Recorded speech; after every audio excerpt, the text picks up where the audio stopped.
Hello friend, আমি চলে এসেছি আজকে সাউরাকুড়ির মোড়ে। দেখুন, সাউরাকুড়ির মোড় থেকে যদি একটু ঝাড়খণ্ডের দিকে ঘোরা হয় তাহলে এরকম গাছ দেখতে পাবেন, সুন্দর গাছ। তো এরকম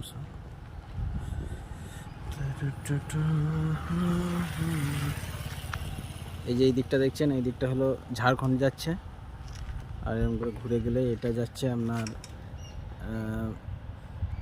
হাইওয়ের সঙ্গে মিশছে। একদিকে সিউড়ি যাচ্ছে, একদিকে মোহাম্মদ বাজার যাচ্ছে। ধন্যবাদ। আমি এসেছিলাম আজকে সাউরাগুড়ি। তো এইরকম ভিডিও পেতে থাকবেন। অবশ্যই ভালো লাগলে লাইক করে দিন এবং চ্যানেলটিকে সাবস্ক্রাইব করে দিন। জয় হিন্দ, জয় ভারত।